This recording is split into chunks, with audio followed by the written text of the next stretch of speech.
를 보고 소리 지르며 엎드렸더라. 아멘. 이제 설 연휴가 벌써 시작이 됐습니다.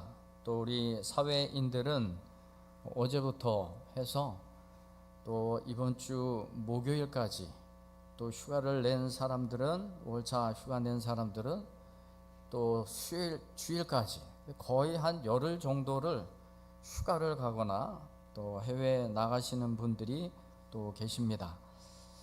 여러분 오고 가는 모든 또 설 연휴 기간 동안에 또 안전하기를 원하겠고, 그러나 이 설 연휴 기간 동안에 그리고 추석도 마찬가지로 이 명절 때 이 제사 문제 때문에 심심치 않게 갈등을 겪는 분들이 좀 있을 것 같습니다. 그냥 아무렇지 않게 우리의 문화 중 하나로 받아 드릴 수도 있지 않겠는가, 그런 생각을 하실 수도 있지만 그것은 어디까지나 내 생각이고 우리 생각일 뿐 하나님 생각은 아닙니다. 우리 시계의 제사 개념은 조상의 넋을 기리는 하나의 가정 행사입니다. 가정 행사.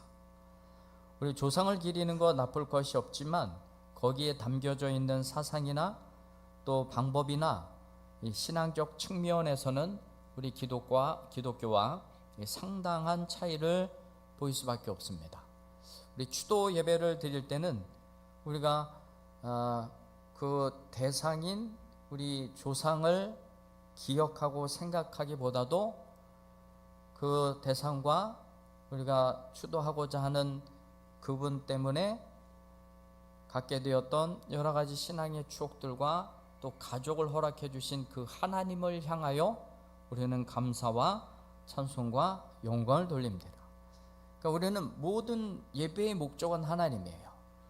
그 가운데서 부모도 있게 해주신 것 감사하는 거고, 또 우리 신앙생활 같이 할 수 있는 이웃과 동지들이 있는 것도 감사한 거고, 또 우리가 건강하게 살아갈 수 있는 것도 감사한 거고, 여러 가지 우리는 예배를 드리면서 그 예배의 대상은 하나님을 대하여 감사와 찬송과 영광을 돌리는 거예요. 그러나 우리 시계의 제사는 우리가 생각하는 우리 문화로서의 그 제사는 그 예배의 대상이 조상이란 말이죠. 사람입니다. 혼령입니다. 그래서 그 제사 음식을 먹을 수 있도록 제사상을 정성스럽게 차립니다. 어쨌든 대상이 다른 거예요. 여러분, 이것을 그냥 우리 문화라는 측면에서 수용적 태도를 지니고 거기에 동참하는 사람들도 우리 중에 상당히 있으리라 생각이 됩니다. 그런데 성경의 팩트는 이런 것이에요. 성경의 팩트는 고린도전서 10장 20절과 21절의 말씀을 제가 읽어드리도록 하겠습니다. 잘 들으시길 바랍니다. 무릇 이방인이 제사하는 것은 귀신에게 하는 것이요 하나님께 제사하는 것이 아니니 나는 너희가 귀신과 교제하는 자가 되기를 원하지 아니하노라. 너희가 주의 잔과 귀신의 잔을 겸하여 마시지 못하고 주의 식탁과 귀신의 식탁에 겸하여 참여하지 못하리라. 이방신상에서 저라는 것은 우리가 성찬식 할 때 주의 식탁을 마주하고 대하고 먹잖아요. 근데 제사를 드리게 되는 것은 그 귀신의 식탁에서 귀신과 함께 먹는 것이라고 이야기를 하고 있습니다. 그래서 하나님은 문화라고 생각하고 쉽게 보아 넘길 수 있는 이 가정 행사로서의 제사를 하나님께서는 그냥 보아 넘기지는 않는다라고 하는 것입니다. 우리가 사람 앞에 또 우리 가족들 앞에, 믿지 않는 가족들 앞에 문제가 되지는 않는다 할지라도 하나님 앞에서는 반드시 문제가 된다는 사실을 기억해야 할 것입니다. 그래서 우리는 그 문제에 있어서 단호해야 할 필요성도 있는 거예요. 나아만 장군 잘 아시죠? 아람 군대 장관 나아만은요, 그 문둥병 고침을 받고 이렇게 고백을 했습니다. 하나님 외에 온 천하에 다른 신이 없는 줄 내가 아나이다. 신앙 고백한 겁니다. 그 문둥병이 다 낫고 신앙 고백한 거예요. 하나님 외에 다른 신 없구나. 그 고백을 하게 되었던 것이죠. 그러면서 결단한 것은 내가 이제부터는 하나님 외에 그 어떤 것에게는 내가 절하지 않겠다. 하나님이 참신이기 때문에 하나님에게만 내가 예배하고 절하겠다. 다른 신에게는 절하지 않겠다. 이렇게 이야기를 하고 결단을 했습니다. 그가 이제 문둥병이 나아서 고국으로 돌아가서 이 군대 장관 나아만이 했었던 일이 무엇이냐면, 아람에는 림몬 신전이 있습니다. 근데 그 신전에 올라갈 때는 이 군대 장관이 항상 호위하고 올라갑니다. 또 예배할 때 또 누가 죽일지 모르니까 옆에서 호위하고, 그리고 옆에서 같이 절을 하게 되어 있습니다. 엘리야에게 이런 얘기를 해줘. 엘리사에게 내가 이번만은 이런 임무가 있기 때문에 한번 하고, 그 이후로는 내가 절대로 하나님 외에 다른 신에게는 절하지 않겠습니다. 결단을 했습니다. 그 이후로 나아만 이름은요 한 번도 등장하지 않습니다. 결국은 관직에서 내려오고 어디선가 하나님 열심히 예배하고 찬양하는 자로 살게 되었을 것 같습니다. 여러분, 그렇습니다. 하나님 외에는 다른 신은 없습니다. 하나님 외에는 다른 신이 없습니다. 요 지식이요, 이 지식이 아무에게나 있는 것이 아니에요. 모든 사람이 다 가지고 있는 지식이 아니라는 이야기입니다. 고린도전서 8장 4절 말씀을 보게 되면 이렇습니다. 그러므로 우상의 제물을 먹는 일에 대하여는 우리가 우상은 세상에 아무것도 아니며 또한 하나님은 한 분밖에 없는 줄 아노라. 계속된 고린도전서 8장 7절입니다. 그러나 이 지식은 모든 사람에게 있는 것은 아니므로 어떤 이들은 지금까지 우상에 대한 습관이 있어 우상의 제물로 알고 먹는 거로 그들의 양심이 약하여지고 더러워졌느니라. 이 지식은 모든 사람에게 있는 것이 아니다. 즉 여호와 하나님 한 분밖에 없다. 그리고 우리는 그 하나님만을 예배해야 된다 라고 하는 이 지식은 아무에게나 가지고 있는 것이 아니다. 이 지식이 없는 사람은 자꾸 약해지고 더러워지고 그렇게 되는 거예요. 우리 하나님 한 분밖에 없는 줄 믿습니다. 하나님 한 분밖에 없다는 이 사실을 아는 자만이 강건해질 수가 있는 것입니다. 오늘 본문 말씀은요, 우리가 알고 있는 그 제사와는 사뭇 굉장히 많이 다릅니다. 그러니까 우리는 진짜 조상들을 달래는 측면에서의 제사이지만, 레위기에서 소개되고 있는 제사는 하나님께 가까이 나아가기 위한 방법으로서의 제사입니다. 그래서 하나님께 가까이 나가려면 무슨 문제가 해결이 되어야 되냐면 죄의 문제가 해결이 되어야 됩니다. 그래서 이 죄의 문제를 해결하고 하나님과 화목하기 위한 방법으로 제시된 것이 바로 5가지 제사 종류입니다. 가장 먼저 드리는 것이 속죄제입니다. 이 죄를 속해야지만 그 다음 제사가 가능해지는 거예요. 이 속죄제와는 달리 또 속건제가 있습니다. 이 속건제는 뭐냐면 배상의 책임이 따르는 제사입니다. 내가 남을 해롭게 했어요. 그러면 그가 재물상의 손상을 한 100만 원 입었다. 그러면 그것을 배상해 줘야 되는 거예요. 그냥 원액을 배상해 주는, 원금을 배상해 주는 수준을 뛰어넘어서 20%를 더 합산을 해서 보상을 해 주어야 됩니다. 그래서 이 속죄제와 속건제 제사를 드리고 난 다음에 번제와 소제를 드리고, 그리고 화목제를 드립니다. 이 화목제는요, 하나님과 화목하기 위한 목적으로 드리는 것이 아닙니다. 이미 화목하게 된 사실을 감사하기 위한 용도로서 드려지는 것이 화목제인 거예요. 하나님과 화목하고 싶습니다 그러면서 드리는 게 아니라고요. 이미 화목해진 사람이, 하나님과 가까워진 사람이 그것에 대한 감사로서 드리는 거예요. 그래서 이 화목제는요, 하나님께 드릴 수도 있고 안 드릴 수도 있고, 그런데 은혜를 입은 사람이라고 한다면 얼마든지 해야 되는 부분이고 또 할 수 있는 부분입니다. 근데 은혜를 입었는데도 하지 않는다, 그 은혜를 모르는 것이죠. 어쨌든 우리가 하나님 앞에 드려지는 그 제사의 모습은 죄 지은 우리가 하나님께 그 죄의 용서를 받고 가까이 나가기 위한 목적으로 드려지는 것이 바로 레위기에서 말씀하고 있는 제사의 내용의 핵심입니다. 세상에서의 제사는 조상의 넋을 기리는 것, 그리고 성경에서의 제사는 하나님 앞에 우리가 가까이 나갈 수 있는 방법. 왜 그렇습니까? 하나님께 나아가야 그것이 내게 복이 되기 때문에 그런 것이에요. 근데 이 제사를 통해서, 5가지 제사를 통해서 하나님께 나아가는 길이 살짝 열렸습니다. 발음을 잘 들으세요. 활짝 열린 게 아니라 살짝 열렸어요. 그러니까 왜 살짝이냐면, 여러분, 성막에서 드려지는 이 제사는 죄 지을 때마다 계속해서 짐승을 바쳐서 죄 사함을 받았어야만 했습니다. 그래서 불완전한 제사인 것입니다. 그리고 1년에 단 한 차례 대속죄를 통해서 1년 동안 해결하지 못한 죄 하나님께서 그냥 툭 퉁쳐서 털어서 깨끗하게 해주는 거예요. 그리고 또다시 1년을 지냅니다. 그 대속죄일은 내가 알지도 못하고 지었던 남아있는 죄들 깨끗이 정리하기 위해서 드려졌던 것이죠. 근데 이것도 매년 드리게 됩니다. 그래서 우리가 죄 지을 때마다 제사 드리는 것은요, 죄 지을 때마다 이 제사의 행위가 필요하기 때문에, 그래서 불완전한 것이기도 하며 살짝 열려지고 맛보기로 열려진 것이다 라고 말씀드리고 있는 것입니다. 그런데 이것을 살짝이 아니라 활짝 열어 놓으신 분이 예수님이십니다.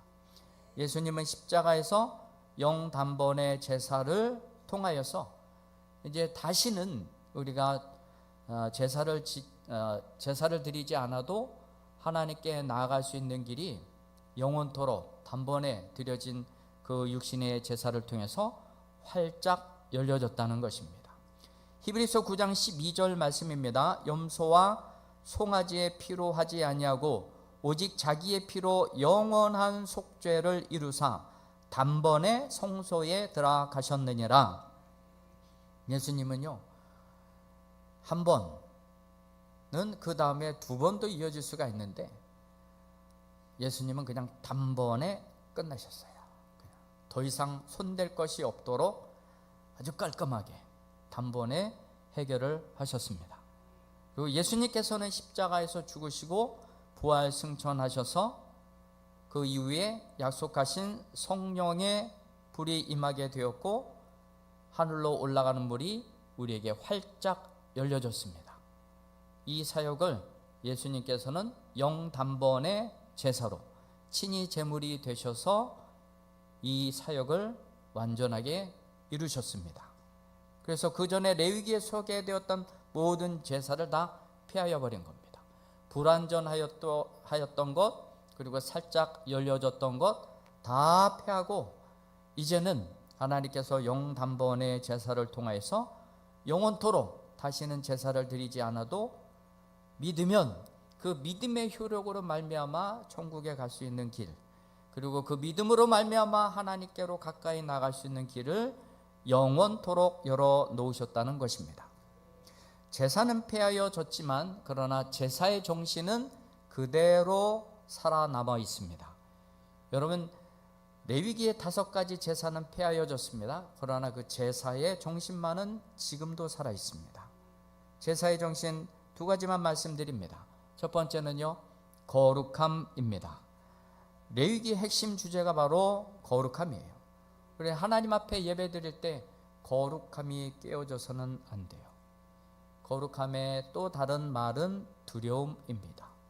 두려움. 하나님 앞에 두려움이 없는 사람은요, 방종하기가 이를 데가 없습니다. 교회를 자기 안방이나 앞마당으로 생각을 해요. 자기 하고 싶은 대로 다 합니다. 여러분, 그러면 안 돼요. 거룩함이 살아있어야 돼요. 내가 거룩하니 너희도 거룩하라. 그래서 이 거룩하기 위한 성결법을 레위기 11장서부터 주잖아요. 뭐부터 주냐면 먹는 것부터. 우리는 생각 없이 막 집어먹잖아요. 그러면 안 돼요. 거룩해질 수 있는, 그리고 우리 몸이 상하지 않도록 건강한 몸과 마음으로 하나님 예배 드려야죠. 그리고 먹는 것과 입는 것, 입는 것도 여름에 입었던 양복 세탁하는 걸 깜빡 잊고 그 다음에 입으려고 보면요, 어느 부분에선가는 곰팡이가 이렇게 나 있더라고요. 이거 다 불결한 거예요. 다 부정하고, 이런 것이 있으면 하나님 앞에 나갈 수가 없어요. 이게 뭔지 모르잖아요. 당시에는. 올해는, 우리는 이제 지금은 이게 뭔지는 알고 있지만 당시에는 이게 뭔지 몰라요. 그러니까 이게 더 번져가는지 그대로 멈춰 서 있는지 없어지는지 제사장한테 끊임없이 가서 확인을 받아야 됐어요. 그래서 이게 자꾸 번지면 이거는 너 하나님이 치신 거야. 그러면은요, 이 진영 밖으로 쫓아내는 거예요. 그래서 이것이 더 이상 번지지 않고 그 색점이나 이런 것이 더 번지지 않고 있으면 이거는 그냥 보통의 질병일 것 같다. 그래서 그것이 다 나약해 보이거든 제사장이 오케이 하면 다시 하나님 앞에 나가서 예배 드릴 수가 있는 거예요. 그러니까 우리가 예배 드릴 때는요, 우리가 건강해야 되는 이유가 뭐예요? 아프면 교회 못 나오잖아요. 아프면은 교회 나오기가 힘들잖아요. 건강하게 사셔야 하나님 앞에 나올 수 있는 거예요. 그러니까 먹는 것부터 입는 것, 우리 성도들의 관계 사이 속에서도, 여러분 성도들 관계 안 좋으면 그 사람 뒤통수 꼴보기 싫어서 안 나오잖아요. 그러니까 이 모든 거룩과 성결에 관한 법을 통해서 하나님 앞에 나오는 것이 막힘이 없도록 하기 위해서 거룩과 성결의 법을 말씀해 주셨습니다. 그래서 우리 예배의 정신, 첫 번째는 거룩함입니다. 거룩해야 우리가 하나님 앞에 나가는데 장애가 생기지 않는다라고 하는 것입니다. 모든 생활 영역에서 거룩해야 될 것을 레위기에서는 말씀하고 있는 것이에요. 죄 있는 상태로는 우리가 하나님 앞에 나갈 수가 없습니다. 죄가 있다면 그래서 필요한 것이 속죄, 그래서 속죄를 위한 제사, 속죄제, 속건제, 이런 것이 필요한 것이죠. 그렇게 해서 죄를 사한 상태에서 하나님 앞에 나가야 돼요. 근데 우리가 거룩하지 못하면 하나님은, 제가 금요일 날에도 말씀드렸던 것처럼 하나님의 거룩함에는 이면적인 경고도 포함이 되어 있어요. 내 거룩함을 침범하면 내가 너를 공격한다, 이겁니다. 출애굽기 19장 21절에서부터 24절까지 이제 하나님께서 이스라엘 백성들과 만나게 될 때 주의할 점을 말씀해 주십니다. 제가 읽어드리겠습니다. 여호와께서 시내산 곧 그 산 꼭대기에 강림하시고 모세를 그리로 부르시니 모세가 올라가매 여호와께서 모세에게 이르시되 내려가서 백성을 경고하라. 백성이 밀고 들어와 나 여호와에게로 와서 보려고 하다가 많이 죽을까 하노라. 또 여호와께 가까이 하는 제사장들에게 그 몸을 성결히 하게 하라. 나 여호와가 그들을 칠까 하노라. 거룩하고 성결해야 하나님 만날 수 있다는 사실을 말씀하고 있습니다. 그래서 이 성막의 안에 지성소가 있어요. 근데 그 지성소 안에 들어갈 때에 뭘 갖고 들어가냐면 제사장이 향을 피워 갖고 들어갑니다. 향을. 그러니까 향을 피워 갖고 들어가야 하나님을 직접적으로 보고 죽지 않도록 하기 위해서, 우리 연막 작전 친다 뭐 이런 얘기 하잖아요. 연막을 딱 치는 거예요. 그래서 하나님 직접 보지 못하도록 하기 위해서 연막을 치는 거예요. 제가 한 번은 그 유향이 있었어요. 그러니까 유향, 차콜, 요만한 그 차콜에다가 불을 피워갖고 유향을 딱 올려놨는데 그때 불나는 줄 알았습니다. 왜냐하면 그거를 이제 1층에 그 로비에서 우리 전에 있었던 교육자들과 유향의 냄새가 이런 거다, 제가 한번 체험을 시켜주려고 이 차콜에다가 유향을 딱 올려놓고 불을 펴가지고 올려놨어요. 밑에 1층 공간 아시죠? 크잖아요. 근데 지성소는 그거에 뭐 한 6분의 1 정도밖에 안 될걸요. 6분의 1은 좀 심했나? 한 4분의 1 정도? 근데요, 거기에 연기가 꽉 찼는데요. 정말 아무것도 안 보이고 불 나는 줄 알았어요.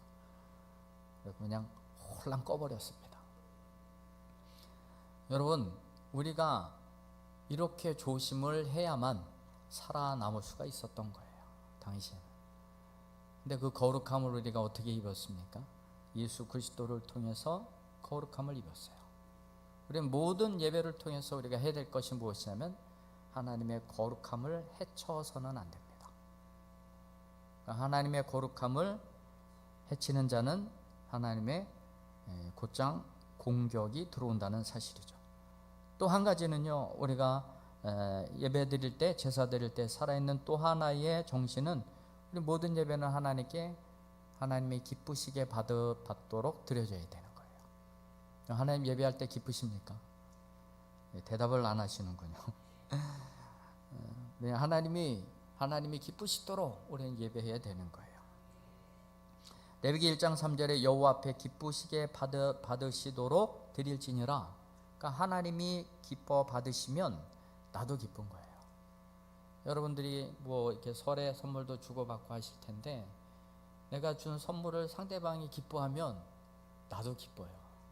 준비해서 나도 좀 그것도 기뻐요.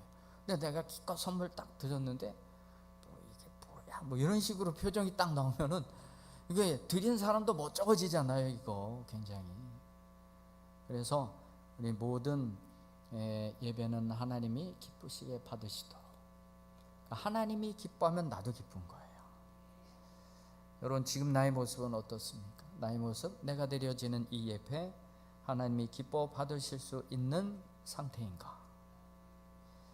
여러분, 누군가 기쁘도록 하기 위한 삶을 살아가면 내 삶에도 에너지가 생기고 또 힘이 생겨요. 특별히 가족 관계 속에서 우리 자녀들 뭐 하나라도 신발이라도 내 사줘야지, 일하는 것이 기쁘고 즐겁잖아요. 맨날 일하면 뭐해? 우리 처자식 맨날 자기네들은 먹고 마시고 나는 그냥 고생만 하고, 이런 마음 가지면 하나도 일하는 게 기쁘지 않아요. 자녀들 입에 들어가는 거 하나 생각하면서 일하면 얼마나 기뻐요. 우리가 예배를 드릴 때는 하나님이 기쁘시게 받으시도록 예배를 드려야 된다는 것입니다. 우리 신약에서는 사도 바울이 로마서 12장 1, 2절을 통해서 이렇게 이야기합니다. 너희들을 하나님이 받으실 만한 영적인 산 제물로 드려라. 하나님 이걸 기뻐하시는 거예요. 산 제물로. 그냥 영적으로 죽어 있고 육적으로 죽어 있고 그런 상태에서 마지못해서 드리는 것이 아니라, 예배 드릴 때는 그냥 팔딱팔딱 뛰는 모습으로 해야 하나님이, 살아있는 모습 보여줘야죠. 정말 살아있는 모습. 쟤는 왜 이렇게 텐션이 높아? 뭐 이럴 정도로 그냥 팔딱팔딱 뛰시면서 이렇게 예배 드려야 하나님도 보시면서 기뻐 받으시는 것이죠. 자, 우리 연휴 때 제사를 드릴 때 그것에 대한 곤란한 상황이 발생할 수 있다는 사실을 한번 서론적으로 말씀을 드려봤습니다. 우리의 가정 행사이고 문화라고 받아들이기에는 너무 1차적인 생각과 수준이라, 우리는 하나님은 어떻게 생각하시는지 그것을 우리는 생각해 보아야 될 것입니다. 우리는 아무렇지 않는다 할지라도 하나님 편에서는 아무렇지 않은 게 아니에요. 우리의 제사는 하나님을 영화롭게 하는 것입니다. 이 세상에서의 제사는 사람을 기쁘게 하는 거예요.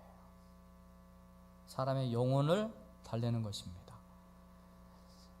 예수님께서 십자가에서 죽으심으로 그동안 있어왔던 모든 제사는 다 폐해졌습니다. 그러나 영도 한 번의 제사를 통해서 하나님께 나아갈 수 있는 길이 활짝 열려져 버린 거예요. 그러나 그 제사의 정신은 살아 있습니다. 첫 번째는 거룩함이고, 두 번째는 하나님이 그 예배를 기쁘시게 받으시도록 예배를 드려야 됩니다. 우리 이번에 설 통해서 드려지는 모든 내가 감당할 수 없는 상황, 다른 가족들은 다 가족 행사라고 참여하고 뭐 절이라도 하는데 나는 해야 되나 말아야 되나 고민하지 말고, 때로는 그것을 이겨냈을 때 하나님이 주시는 축복의 기쁨과 희열, 이런 것들을 좀 맛봤으면 좋겠습니다. 그러니까 요거 한 번만 딱 견뎌내고 이겨내면 다음부터 손대지 않습니다. 그러나 쉽지는 않습니다. 폭풍우가 일어나는 것처럼 그런 소용돌이가 일어날 수도 있어요. 그러나 하나님 마음만 여러분들이 단단히 잡수시면 어떠한 토네이든지 소용돌이든지 거기서 구원해 내시는 분 하나님이십니다. 이기시고 승리하시길 주님의 이름으로 축원드립니다. 기도하겠습니다. 우리 말씀